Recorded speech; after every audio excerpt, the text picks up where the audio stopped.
Graça e paz, tudo bem? Nós vamos ler hoje capítulo 37 de Gênesis. Jacó e seus irmãos. Jacó habitou na terra das peregrinações de seu pai, na terra de Canaã. Essa é a história de Jacó. Quando José tinha 17 anos, apacentava os rebanhos com seus irmãos. Aqui lembrando que a gente parou ontem falando sobre Edom, sobre Esaú, e hoje vamos falar sobre Jacó, tá? Então, José, quando tinha 17 anos, apacentava os rebanhos com seus irmãos. Sendo ainda jovem, acompanhava os filhos de Bila e os filhos de Zilpa, mulheres de seu pai, e trazia más notícias deles a seu pai, ou seja, ele mostrava ao seu pai os maus comportamentos que eles tinham. 3. Ora, Israel amava mais José do que todos os seus outros filhos, porque era filho da sua velhice, e mandou fazer para ele uma túnica talar de mangas compridas. Essa descrição aqui, né, túnica talar de mangas compridas, quer dizer que ele era muito respeitado entre a família dele. Quando seus irmãos viam que o pai o amava mais do que todos os seus outros filhos, odiaram-no e já não podiam falar com ele de forma pacífica. José teve um sonho e o contou a seus irmãos, por isso o odiaram ainda mais. Ele lhes disse: Peço que ouçam o sonho que tive. Sonhei que estávamos amarrando feixes no campo, e eis que o meu feixe se levantou e ficou em pé, enquanto os feixes de vocês o rodeavam e se inclinavam diante do meu. Então os irmãos lhe disseram: Você pensa que vai mesmo reinar sobre nós? Pensa que realmente dominará sobre nós? E com isso o odiavam ainda mais, por causa dos seus sonhos e de suas palavras. José teve ainda outro sonho, que ele contou a seus irmãos, dizendo: Sonhei também que o sol, a lua e 11 estrelas se inclinavam diante de mim. Quando José contou esse sonho ao pai e aos irmãos, o pai o repreendeu, dizendo: Que sonho é esse que você teve? Você está querendo dizer que eu, a sua mãe e seus irmãos iremos nos inclinaremos até o chão diante de você? E aqui eu anotei, né? No estudo que eu estava lendo aqui, né? Quando Jacó diz eu e a sua mãe, aqui Raquel já tinha morrido, porque ele já tinha 11 irmãos, né? Que quando ele fala sonhei também com o sol, a lua e 11 estrelas, ele estava se referindo a 11 irmãos, né? Então ele já é o 12º, então já são 12. Aqui, a gente já leu na sequência, porém a Bíblia não é feita em ordem, ela não é escrita em ordem cronológica, né? Então a gente tem que se ater aos detalhes. Então quando ele diz aqui eu e a sua mãe, ele estava provavelmente dizendo a sua mãe aqui, falando sobre Lia, que é a sua primeira esposa, porque Raquel já tinha morrido em Gênesis 35, no parto de Benjamim. Então aqui, além da Bíblia não ser em ordem cronológica, a gente sabe que já passou esse capítulo, até aí tudo bem. Porém, aqui ele fala de 11, né? 11 estrelas. Então, já tinha 11 irmãos. Então, já tinha nascido Benjamim, ou seja, Raquel já tinha morrido. Então, quando ele fala eu e sua mãe, ele provavelmente está falando de Lia, sua primeira esposa. Os irmãos tinham inveja dele. O pai, no entanto, guardou aquilo no coração. Então, Jacó ficou com aquela palavra.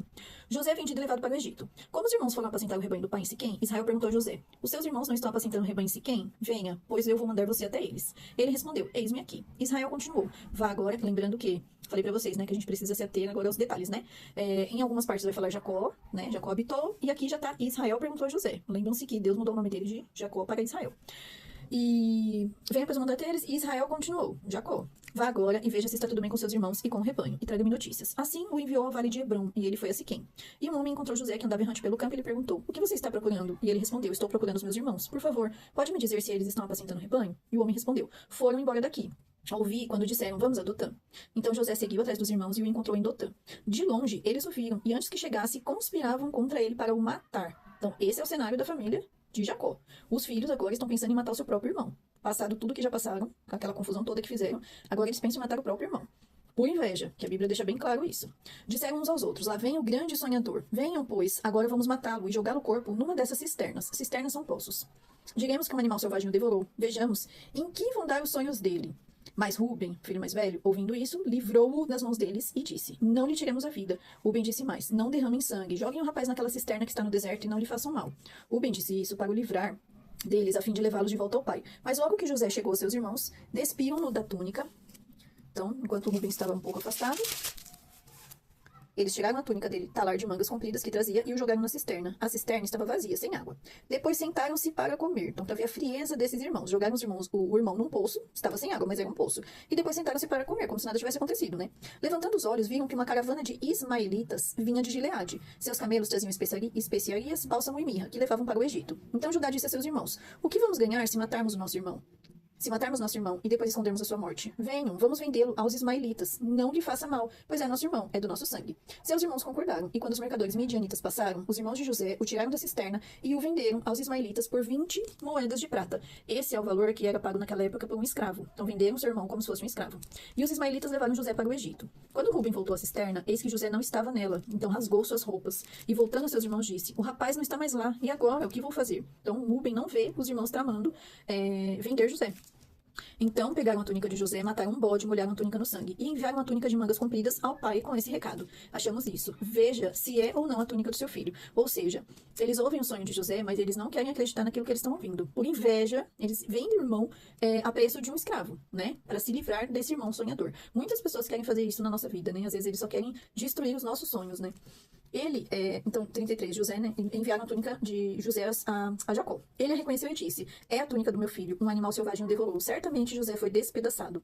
Então Jacó rasgou suas roupas, vestiu-se de pano de saco e lamentou o filho durante muitos dias. Esse era um costume associado ao luto, né, ou uma dor muito grande. Eles rasgavam as roupas e vestiam pano de saco.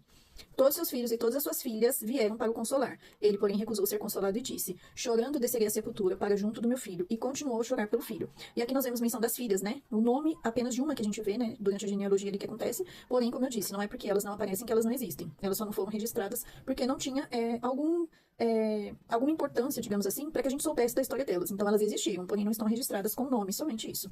36. Enquanto isso, no Egito, os midianitas venderam José a Potifar, oficial de Faraó, comandante da guarda. E aqui começa um importante legado de José, né? Uma importante coisa que ele vai começar aí e que tinha todo um trabalhar de Deus através da vida desses irmãos, né? Que apesar deles terem feito algo muito terrível, José vai abençoar grandemente aquela geração no futuro.